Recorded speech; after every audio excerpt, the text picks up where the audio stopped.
Hello, hello, hello.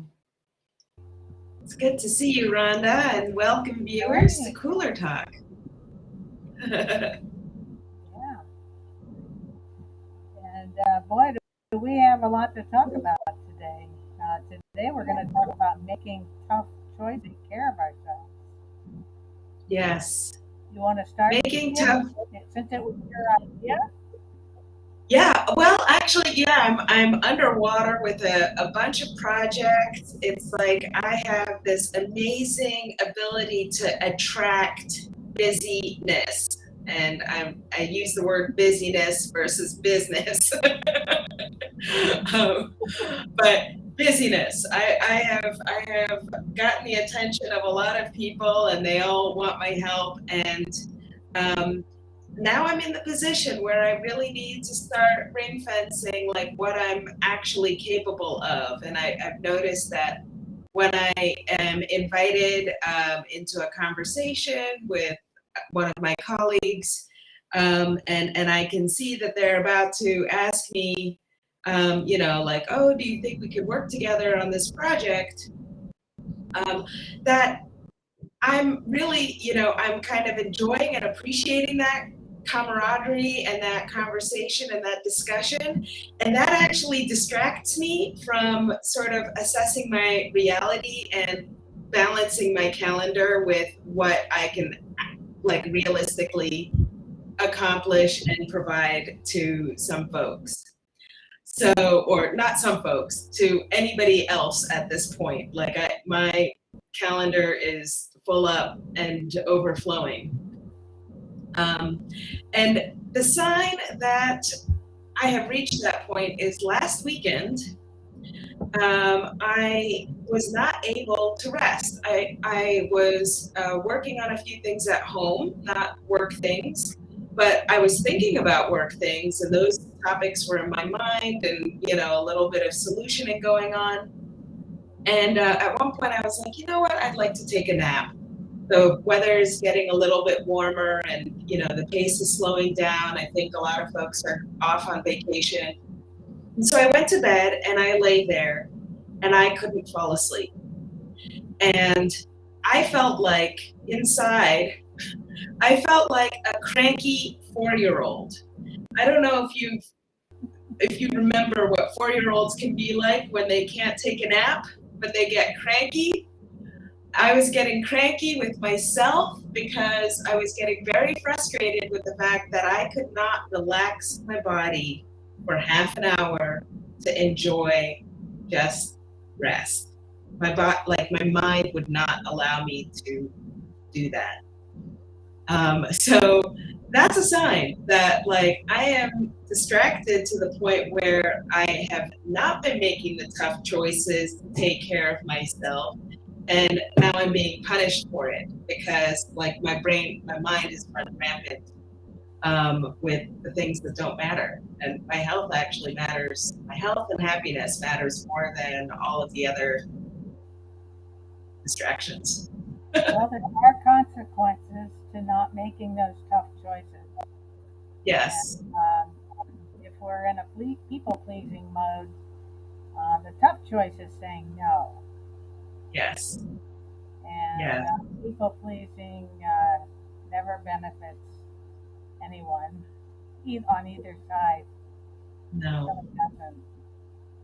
It doesn't. And I'm so glad that you found the word because while it isn't sort of a disease to please, but it's also, I think, part of that people pleasing aspect that has me saying no, saying yes on reflex almost, is also because I feel like I need to prove something to myself. That I am that I am a good person, that I am competent, and that I can deliver, and I don't need to prove to myself. And I think that is also the tough choice. It's um, sort of saying like, no, you need to be firm with yourself too, Cynthia. You need to be firm with yourself. You say no, I can't leak into, my weekend, or I can't leak into my evening to do this for you. Your idea of my 5 minutes is actually still, an hour, a couple hours, something like that. It does help no one. Least of all, the person who's a people pleaser. I'm not typing very well this morning. So, oh well, little typo there. It happens. Yeah. It's funny. I'm actually in a point where I'm about to submit this project, and there's somebody else who's on the project who's not a writer by trade, and they're asking me, like, is it third dash party or is it third space party?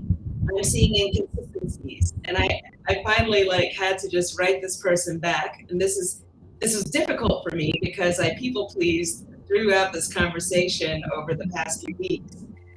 And I finally had to say, no, it's third dash party or third hyphen party when it's an adjective or an adverb, and become like the grammar teacher, which I don't like to do either. Probably because of that people pleasing thing. I think you really hit the nail on the head there, Rhonda. Yeah, it really is more hurtful, and it's a form of leading people on. Yeah. It's a form of being authentic, although I don't think people realize they're doing it. So I don't. It's not always an intentional thing. It's um, a diversion tactic, maybe. A what tactic? Maybe it's a diversion tactic because one might have trouble saying no. Mm-hmm. My schedule is full. Right. I think part of me,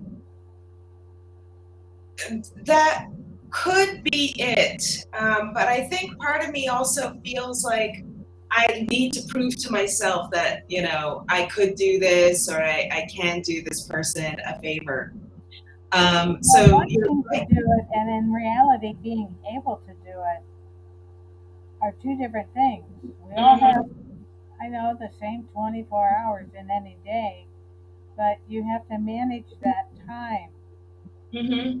and try to balance things out. Um, I know for me, probably one of my toughest choices, I'm a workaholic. And and I've learned, and I know this, it's not healthy to work, Nope. and work. It's not healthy to work all of the time. Mm-hmm. Um, and that's why I went to the zoo last weekend. I'm there. I have to go do something fun. It can't be Yeah. serious and work all of the time because it also takes a physical toll. Yes, it does. And what are the priorities? Well, we have to take care of ourselves first, make sure our Mm-hmm. health is good, we're well rested, um, that we turn off every once in a while. Yep. And that's always been a challenge for me because Mm-hmm. I love working. I I love, do too. and but creativity, I think, gets stifled if we don't put some joy and some fun into our schedule. Mm-hmm. Um, It absolutely does. yeah.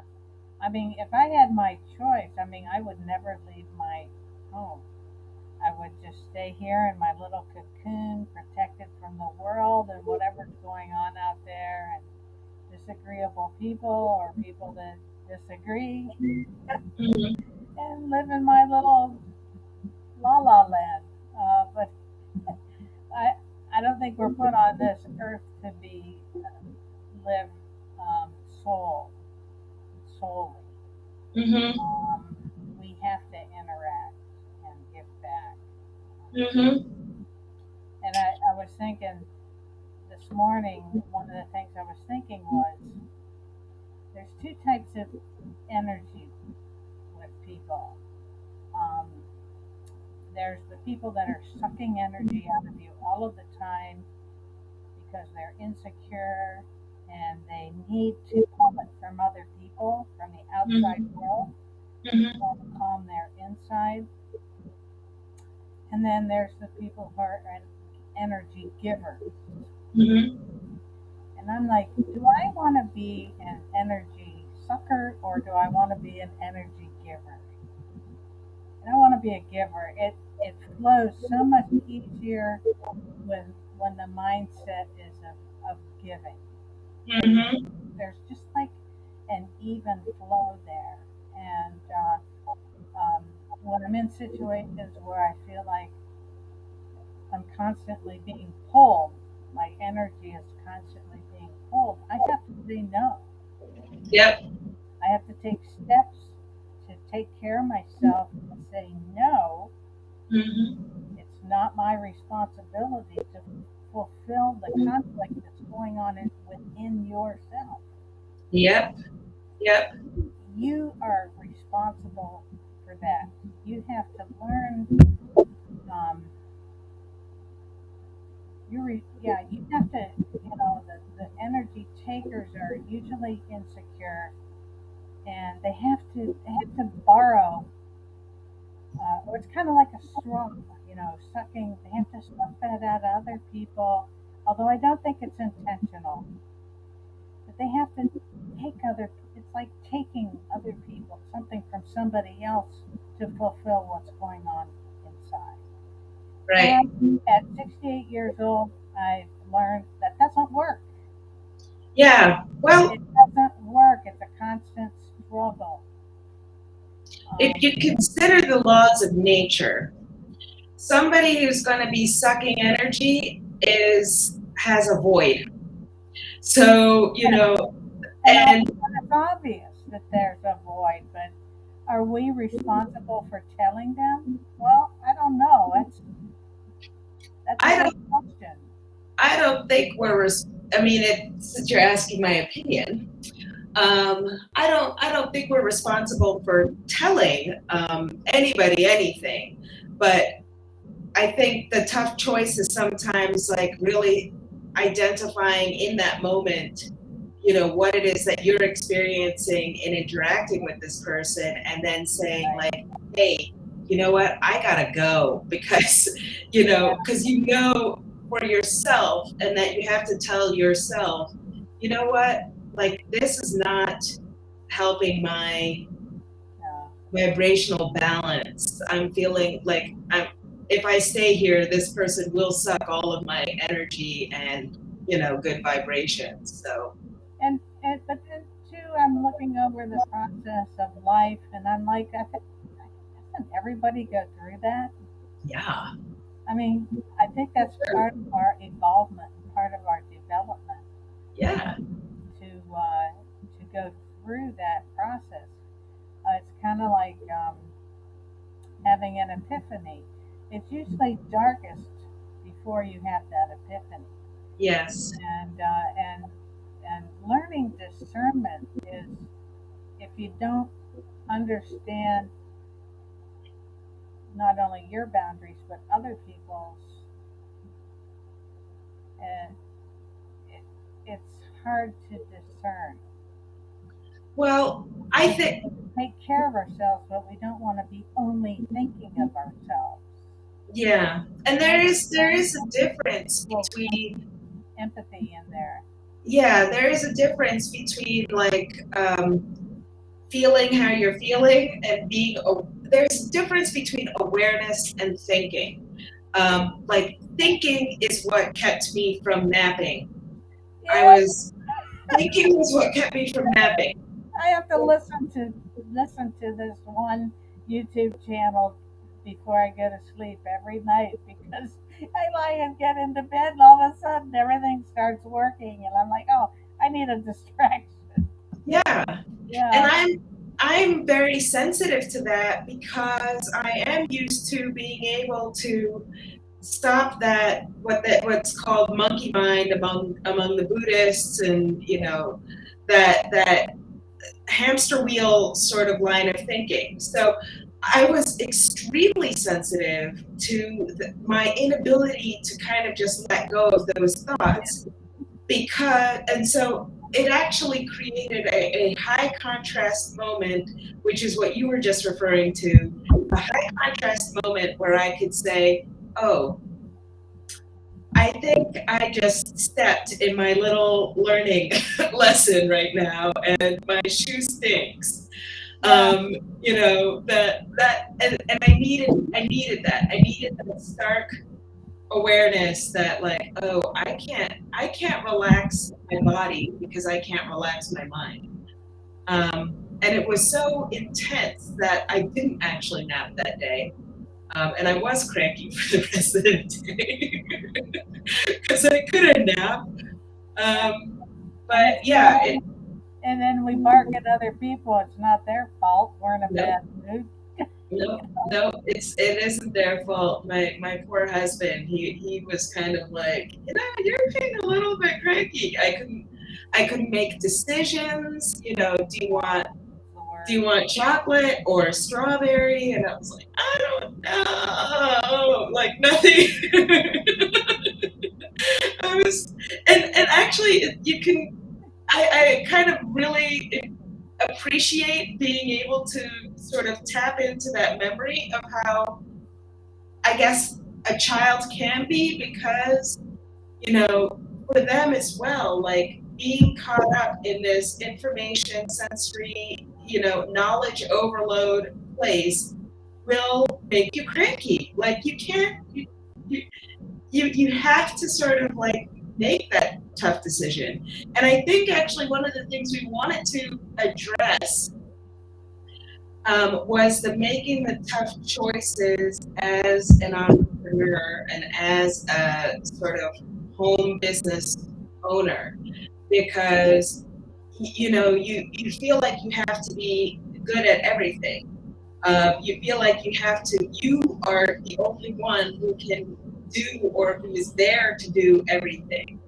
And there are a lot of tough choices to make, but the most important choice to make, I think, is the one that still honors your health, your happiness, those values that point towards your purpose,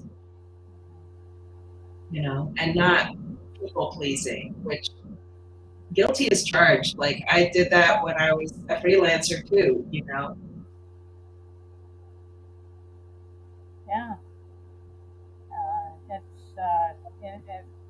As you practice, it gets easier to do. But you still have a lot of opportunities to practice. You have to explain yourself every single time, though. Well, I don't think you do. No, I don't think so either. Um, Interesting though is even the thought, right? Like you almost have to explain yourself to yourself before you realize, why am I explaining myself to someone else? And that's where you do fall into that strange, like, well, I'm a little bit overloaded and I've got a lot of things in my calendar and da, da, da, da. So you're kind of like justifying it with yourself, when truly your calendar is even honestly saying, no, oh, it's impossible. Shut your pie hole. Like, it won't happen. and people don't have time to hear these explanations that don't resolve anything. I don't. People don't No. have time to sit around and listen, to you explain yourself over and over and over. Like, Mhm. hey, I have things I have to do too. Yeah, And that's it. again, I'm looking at that evolution process, and I went through that. Hmm.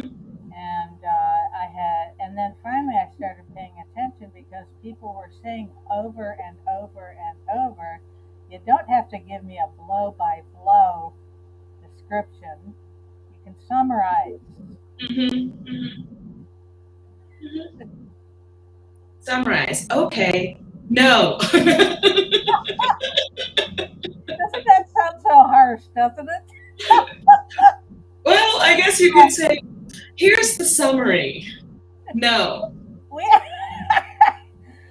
Do you want the blow by blow? Like, when you're learning something new like that, especially when it's a behavior change, you actually have to. It's a natural tendency. You actually have to go to the extreme, yes. and then go to the extreme, and then slowly trickle down into a more uh, balanced way to do it. Yeah. Yeah, but Yeah. it does everything it does when it the extremes, and I kind of sometimes think, am I stuck in the extreme? This I don't have to go this far. I can bring it down a little bit and not sabotage other people's time, and also communicate. So But I guess that's part of the learning process. it is, yeah, And just to go to that extreme, sort of feel that extreme, and then be able to integrate that and say, like, oh, that might have been a bit more extreme yeah, than what feels authentically me, right? So then you kind of like try it again another time. Maybe you say, well, let me summarize this for you. yeah, I'm not available, rather than just, here's a summary. No. yeah. And some people, but there are a lot of people out there that are extremely uncomfortable with directness. Yeah. They're very when a simple no will do. Some folks, for some reason, need an explanation and why. When you're in a work situation, Mhm. um, I think there's kind of, I don't know if there's two kinds, but I think that there's not only the people who need an explanation, but the people who will just kind of refuse no for an answer. In fact, I mm, would say that that person is actually more difficult for me to, um, like, it's almost easier to get rid of him by saying yes, or her, by saying, okay, fine, I'll do it, or okay, I'll give you an inch, knowing that he's going to take a mile anyway. and that's a Um, natural tendency to do that, just to get out of my face. right? You know, get, Like, get what part of no do you not understand?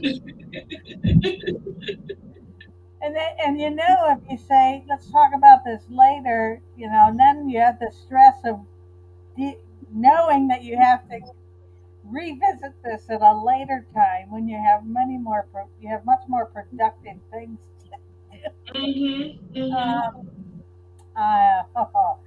Yeah, that's so that people's skills are so difficult. I have a function this weekend, and uh, I don't know why, but I just called to do an RSVP for a function. It's a part of a fundraising group I'm part of, and we have a function on Sunday. It was rescheduled, so I made a phone call to RSVP, Uh-huh. and I've never had anyone. I mean, I just said, well, I'm calling to RSVP for Sunday, and what can I bring? And Mhm. he said to me, well, are you RSVPing that you're coming or not coming? And the first thought in my head was, I just told you I was coming. Why Mhm. are you asking that question? It was just a really awkward. I didn't understand why that question was asked of me. It was weird. Yeah, that is weird. So I just called to say, what do you want me to bring? And you're asking, are you coming or not? Well, I guess the person wasn't paying attention. Right. I guess That is strange. what it boils down to. And I'm there, okay. Well, I was calling to let you know I was RSVPing. I've never been asked that question before after I told somebody I was coming. Yeah. And then I got another pet peeve of mine was I said, have the other ladies called you? She goes, no, nobody. And I'm like, are you terrible, awful? You open your home to someone Yes. and invite them over, and they don't even have the courtesy to make a phone call and say, hey, I'm Well, coming. yeah, there is definitely a cultural shift happening. I don't know if it's sort of like the texting and online thing, but I definitely noticed when I was running a restaurant with my husband that like a lot of people just don't really enjoy calling or making a reservation or, and sometimes they'd be like, what do you mean you don't have a table for us? And it's like, you didn't call to make a reservation. Like, I'm not going to hold in case you come around. Like, confirm with me or call me. I remember one person via the text that we all got saying, I'll be there, but obviously the host had not seen that text. Uh-huh. And I don't know, I think when you're invited to somebody's home, it doesn't mean you have to have an hour conversation. Yeah. I mean, that's why I think some people don't want to call other people because you can't, there are some people you just can't get off the phone. They go on and on and on and on and on. And it's like, would you take a breath so I can interject? And then I end up having to be the rude one saying, I gotta go. Which, by the way, it That's is for. I just realized I heard the church bell chiming. 'Tis the hour. We were talking about all sorts of things, but most especially making tough choices today. We think this is something that I think people deal with, whether they're running a home business or whether they're out interacting with the world in a desk job. So if you have any examples of making tough choices, especially for your happiness and health, let us know. Yes, please share with us how you make your tough choices. Yes. And Maybe you make them more gracefully than I did this weekend. well, we're not always going to do it gracefully. I have to admit. Uh, I know when I'm sorting through something, I just completely withdraw. I just have to sort through stuff, and It's all a process. it is a process. It's okay to say no, Yes. and learn to say it like a 2-year-old. If you have to go to extremes, Yeah. say it all the time, and then realize, well, I don't have to say it all the time. But Mm-hmm. just get comfortable saying no. Yeah. Life will be a little bit easier. Yes. And healthier. Life will be a little bit healthier, yeah, in all respects. You will nap better. Gosh. Well, here we are at the cooler, just having a casual conversation. That's what Coolers talks about. And if you ever have any topics you'd like us to discuss or bring up, or that you'd like to participate in, please let us know in the comment section, or you can send us an email at Rhonda and Cynthia at gmail.com. Mm-hmm. And with that, we're going to sign off, huh? You guys have a fabulous week. What was that? Full of peace, love, and harmony. Yes. Yes. Actually, and seriously, I shouldn't have laughed there because I'm kind of serious about there. Anyway, I'm babbling. I took that seriously. So. As soon as I find the button here, we'll just log off. Bye bye. Ciao. Bye. See you next week.